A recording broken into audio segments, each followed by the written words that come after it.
Si quieres hago... ¿Oíste, Héctor, lo que dije hace rato? No habías entrado, ¿verdad? No, no había entrado, Rudy, pero sí me... Déjame hacer... ¿Cómo dice? ¿Qué quiere hacer? ¿Qué vamos a hacer? Eso es, ahí es. ¿Qué vamos a hacer? Y a ver, ahora sí, pongan a Héctor. De lo que les comenté, porque en ese aspecto tú eres una gente importante. Ayer comentábamos entre algunos de nosotros el gran descontento que tenemos y que existe por la administración del presidente López Obrador, ¿no? Y la verdad no estamos equivocados, estamos en la realidad. Por más que le quieras pensar las partes buenas, bueno, pues las partes malas rebasan por mucho a lo bueno. Pero lo que decíamos aquí, ¿cómo le hacemos nosotros los chavos de 75 años para hacer que este descontento se vaya, se permee hacia las clases populares, a las clases que tienen 30 y 40 millones de votos, a las que hay que hacerles entender las equivocaciones y los errores del presidente? Ese es el resumen, Héctor, de lo que hace un momento estábamos comentando, y estábamos pensando que cada semana como que nos dejáramos una tarea, es lo que propuso Alejandro Ostros, que me parece muy cuerdo, que nos dejáramos una tarea para un tema, hablamos un rato de chachachá y de cotorreo y jajaja, pero un rato también de algún tema en el que todo el mundo nos metamos, y durante una semana tenemos tiempo para más o menos prepararlo, para dar opiniones al respecto. Eso era. ¿Puedo yo? ¿Puedo? Te escuché. Adelante, Héctor. Sí. Bueno, me parece muy buena idea esta de poner un tema, ¿no? Y traerlo más o menos pensado. ¿Qué hacer para que esto llegue a la inmensa mayoría del país? No, yo no lo sé. Lo que sí sé es esto, que este gobierno tiene totalmente perdido el pleito en lo que durante la época de Fox se llamaba el círculo rojo. Lo tiene totalmente perdido. A ver, es interesante eso. Este gobierno tiene perdido lo que antes se llamaba círculo rojo. Círculo rojo es élite, la élite. O sea, nosotros no podemos con la élite, que ese es un error. Quizá en la cúpula, sí, ahí está muy difícil, pero hay muchos empresarios inteligentes, muchos. Y si se incluye en el círculo rojo, intelectuales también, de investigadores también, periodistas también, la llamada clase política. Pero digo, él ya pontifica y dice, tienen perdido el círculo rojo. No es así. Claro, puede haber hipocresía. Yo les pregunto, porque tengo comunicación constante con los empresarios, y les pregunto cómo les va. Y la mayoría me dice, muy bien. Bueno, por algo México es de los países más atractivos para la inversión en el mundo. Y ahí están los datos. Pero bueno, esa es la primera parte. Segunda, a ver, sigue. Hay un análisis de prensa nacional o internacional que defienda lo que está haciendo. Ay, muy cierto. Muy cierto. No hay un análisis de prensa nacional e internacional que defienda lo que está haciendo. Totalmente de acuerdo. Ahí estamos en franca desventaja, como se diría en el béisbol. Ahí perdemos por paliza. Lo hemos dicho aquí, de 95 comentarios, no, de 98. Digo, de 100 comentarios, 98 en contra, 2 a favor. Y es en México y en el extranjero. Es Washington Post, el New York Times. Ahora con la marcha, todos ellos. La gran prensa mundial. Eso es cierto. Síguele. 2 o 3 o 4 que intentan fallidamente a apoyar y muchos de los apoyadores abiertos han desaparecido. Bueno, ¿esto qué quiere decir? Esto quiere decir que fatalmente, por los caminos más complejos que puedan imaginar o por los más simples, eso que estaba en el círculo rojo, tarde o temprano se vuelve lugar común en el círculo verde. No hay nada. Fatalmente. Todos nos vamos a volver fifís. Ya, todos, fatalmente. ¿Sí? Estamos hablando del ideólogo de Salinas de Gortari y luego de Zedillo.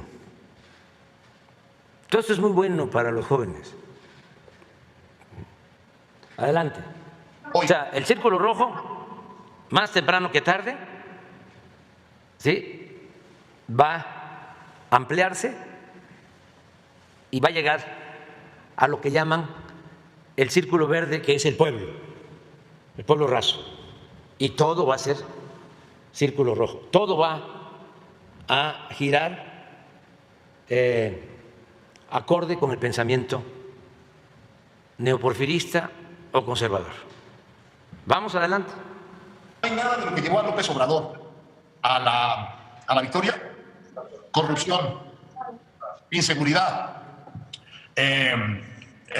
y honestidad. Nada que no hubiera sido unas cuantas presencias en el círculo rojo que se fueron profundizando a partir de Calderón con la violencia, a partir de Peña con la corrupción. Primero fueron las críticas en el círculo rojo y luego eso se volvió un lugar común para todo el mundo. Eso va a suceder aquí también, porque ha sucedido sistemáticamente. O sea, yo soy esto que estamos como, soy como Calderón y como Peña, ¿no? Entonces, como con Calderón y Peña había corrupción, se empezó a expresar en el círculo rojo, ¿sí? Y luego eso cundió y llegó al círculo verde, a todo el pueblo. Y eso es lo que va a pasar, según él, con nosotros. Adelante. Viviendo esto que está pensando y viendo Reforma, esto que está pensando y viendo la gente pensante del país, las calificadoras, los analistas económicos, la los gente pensante, el Reforma, la gente pensante del país, las calificadoras, claro, organismos financieros internacionales. Síguele. Esto se va a volver parte de la visión común de los mexicanos. Se va a generalizar la crisis. ¿Cuánto tiempo va a tardar esto? Bueno, no lo sabemos, pero es muy posible, es bastante seguro incluso, que esta crisis brutal que viene vaya a acelerar eso.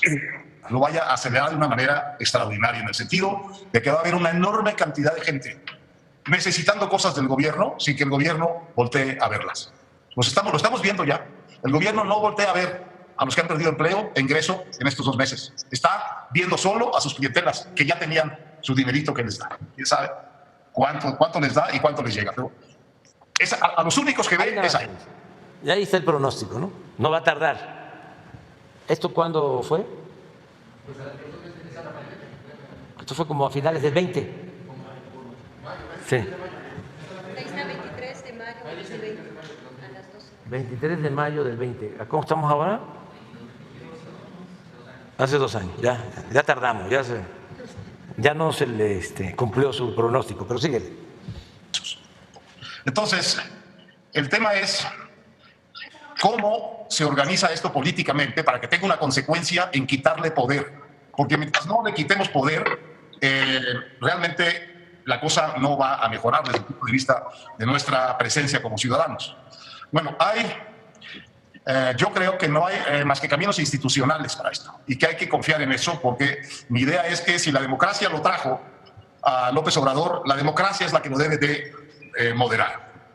Y esto pasa por las instituciones, y pasa por 2 instituciones fundamentales. Una es la Suprema Corte de Justicia de la Nación. Yo les aconsejaría no dar por vencida a la Corte ni por capturada a la Corte. El escándalo de inconstitucionalidad de este gobierno no lo habíamos visto nunca. Todas y cada una de las leyes que este gobierno ha puesto, las importantes, están bajo querella constitucional. Todas y cada una. todas.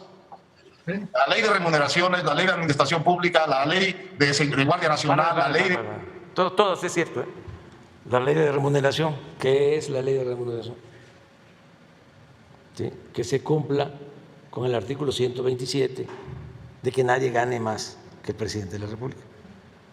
Pero fue impugnada en el Poder Judicial y hubo amparos, y por eso hay quienes ganan más que el presidente.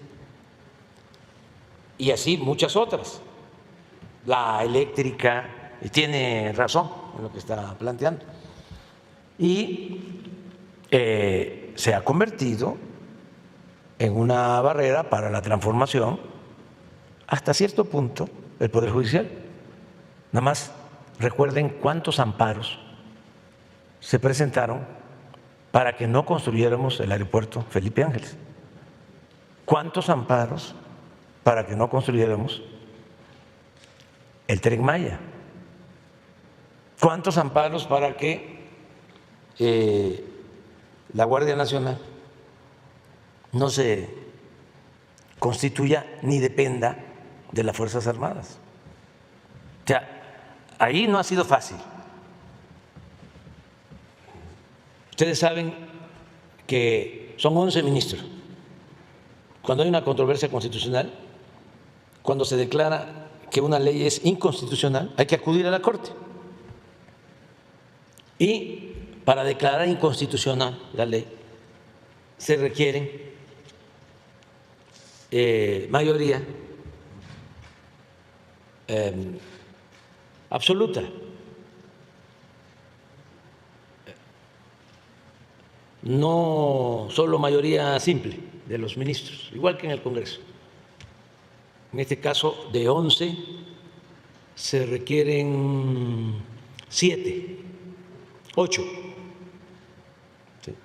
Afortunadamente, en todas las controversias, hubo una muy importante, la eléctrica, que no pudieron declararla inconstitucional porque era la defensa de las empresas extranjeras.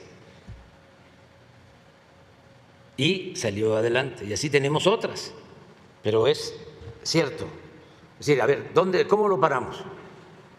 Con el Poder Judicial. Adelante. La fuerza, la ley de extinción de dominio, todas. Y sus obras, la cancelación del Naim y la creación de Santa Lucía, hay amparos contra ellas. Entonces, hay un trabajo que hacer muy serio con la Suprema Corte de Justicia, con los 11 ministros, porque no solo es que estén sujetas a querellas constitucionales estas leyes del presidente, sino que son groseramente anticonstitucionales. De manera que ningún ministro, ningún abogado con un mínimo pundonor puede aprobar eso y argumentar quién sabe qué para decir que eso es constitucional. Para decir que la ley de extinción de dominio, que te puede llevar a la cárcel porque sospechen que tu patrimonio es ilícito o viene de un negocio ilícito, por sospecha, te puedan meter a la cárcel sin derecho a fianza. Eso es directo contra las garantías individuales de la Constitución. O sea, les cuento la historia, y él la sabe bien. Cuando Salinas se consideraba delito grave la corrupción, estaba en el Código Penal. Entonces lo reformaron y dejó de ser delito grave la corrupción. De Salinas hasta que llegamos.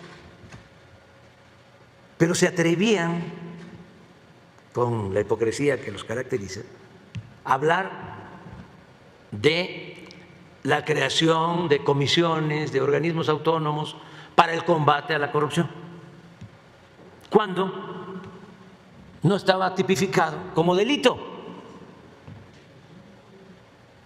Que en el tiempo que reformaron el Código Penal, en la época de Salinas, fue una ocurrencia, una casualidad. Entonces, ¿cómo ahora vas a ver cárcel para corruptos? Adelante.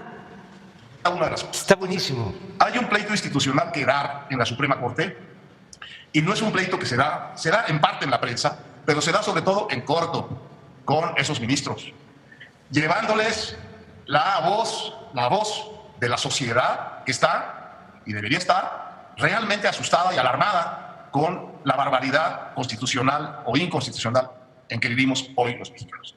Esa es la primera oportunidad. Todo lo que puedan ustedes canalizar hacia la Suprema Corte es espacio bien ganado, porque con dos, no digo todas, con dos de esas leyes que ha puesto este gobierno, que la Corte le eche abajo, lo regresa al estatus de un presidente normal. Y lo obliga a hacer una cantidad de cosas que probablemente no puede hacer y va a estar en situación de ilegalidad mucho tiempo. Esa es la primera. No, y la segunda son las...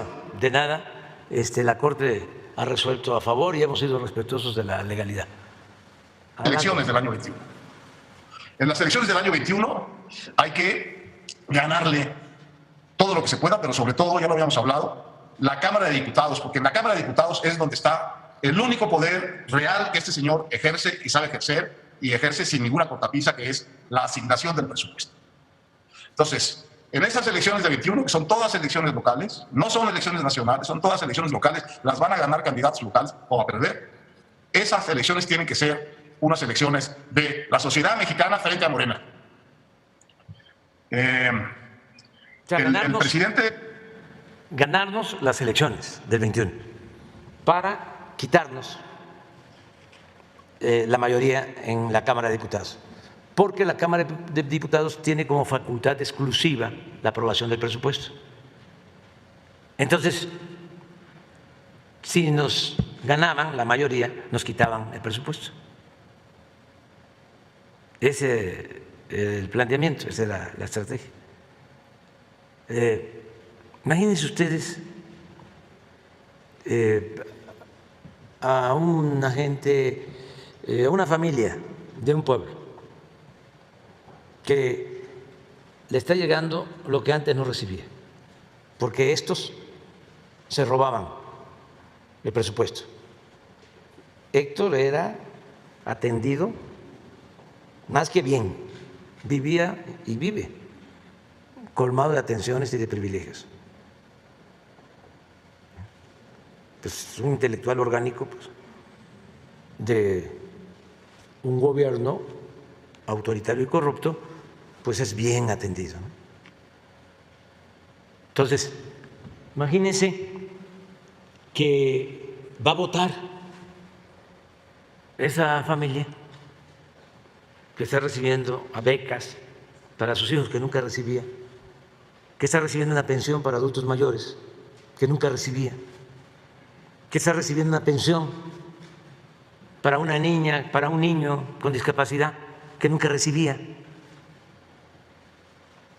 que si es campesino está recibiendo un apoyo para que siembre, si es pescador, lo mismo,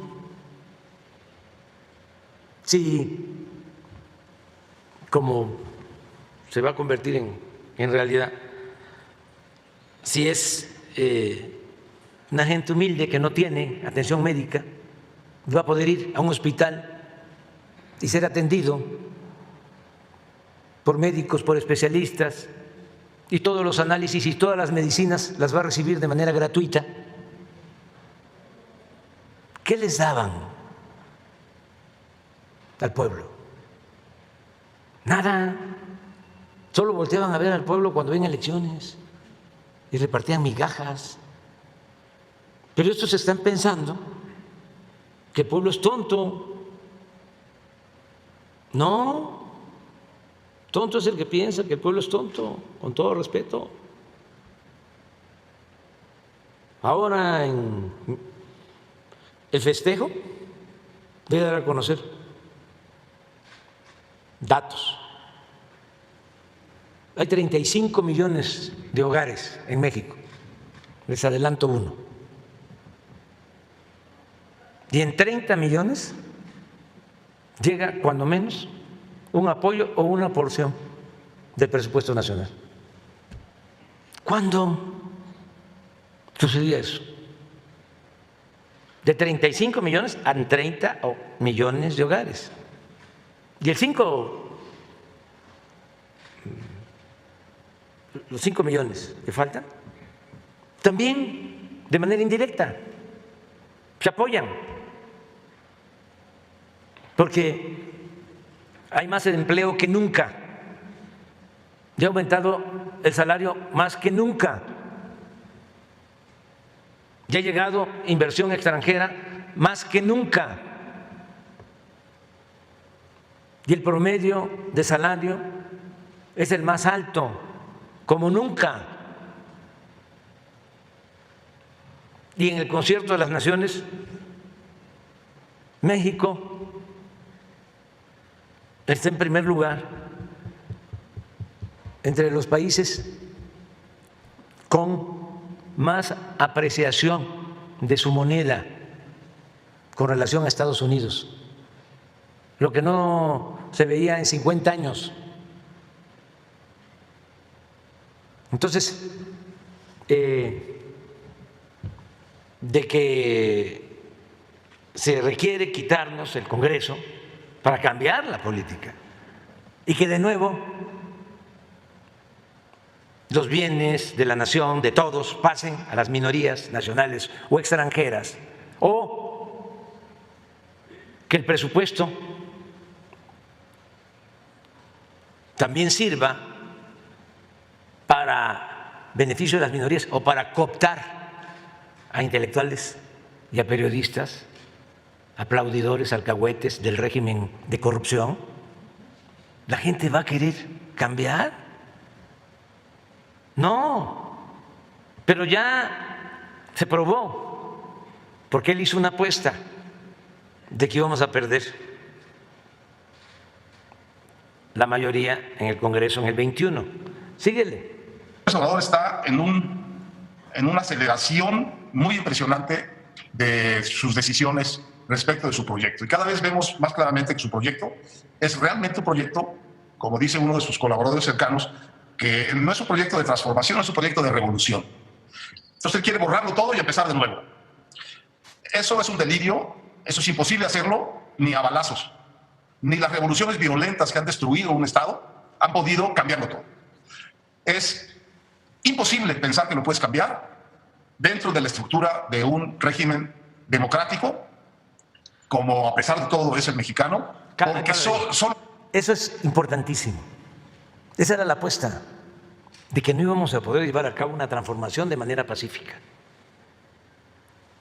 Recuerdo que lo dije muchas veces y lo reafirmé en mi acto de cierre de campaña en el Estadio Azteca. Dije, esta va a ser una transformación como la independencia, como la reforma, como la revolución. Nada más que pacífica, pero igual de profunda como fueron esas transformaciones, porque vamos a arrancar de raíz el régimen de corrupción, de injusticias y de privilegios, de manera pacífica. Y eso es lo que estamos logrando. Por eso, ¿cómo no vamos a celebrar el 4º año? Porque para él, ni a balazos. No, si no se necesitan los balazos ni la violencia. Este es un movimiento que ha sido, es y seguirá siendo pacífico. ¿Y dónde está la fuerza? En el pueblo. Si se cree de que el pueblo no cuenta, pero que además es irracional, no, pues entonces se llega a esa conclusión. Pero si se le tiene amor al pueblo y se le tiene confianza al pueblo y se sostiene, aunque les moleste mucho, de que el pueblo es sabio, porque los sabios son ellos en su concepción, pues claro que se puede transformar.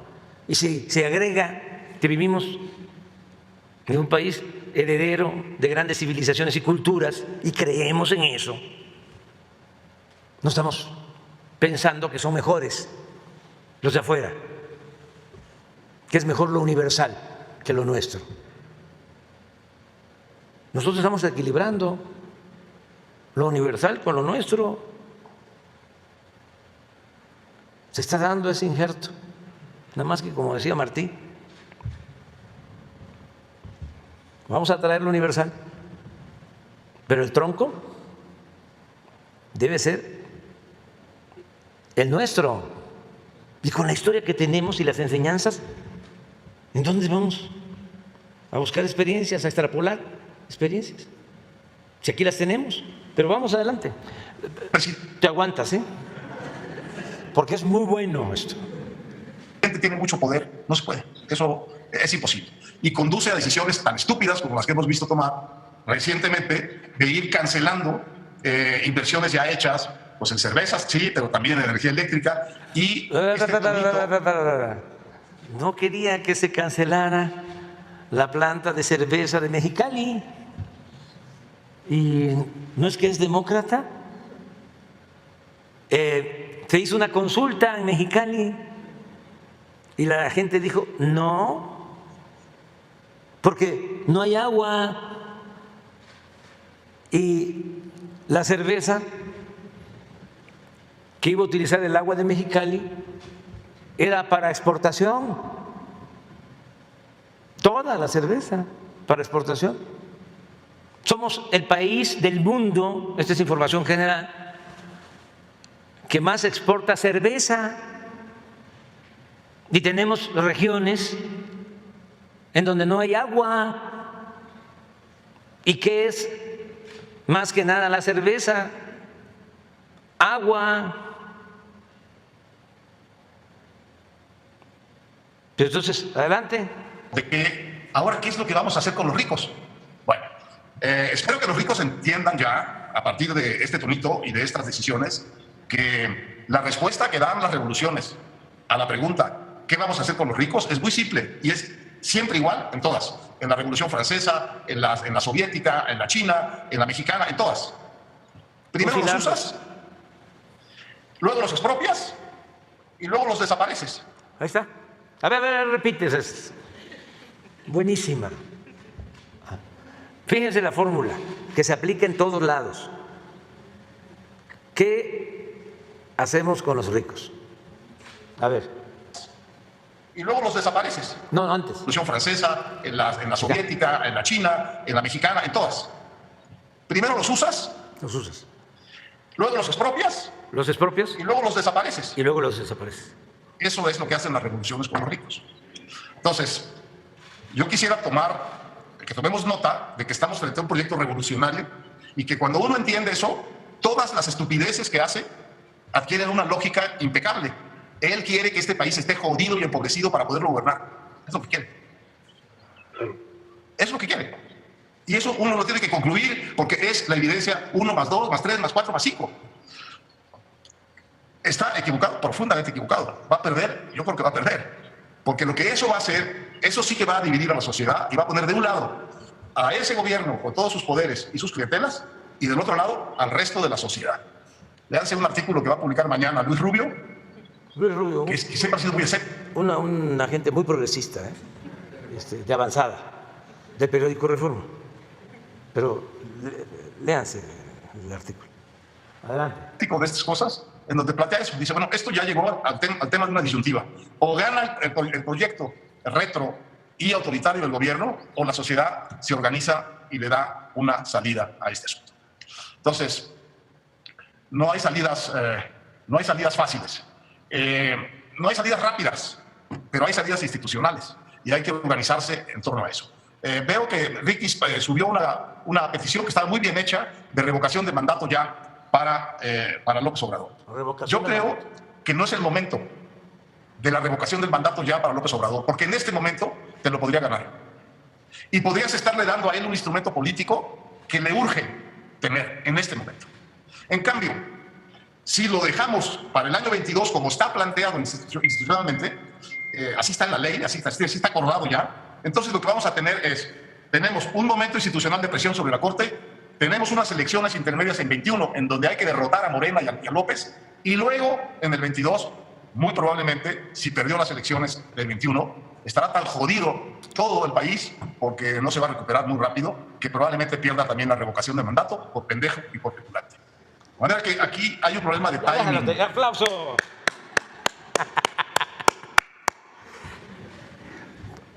A eso es que se refieren, o sea, porque esa es su estrategia de ellos.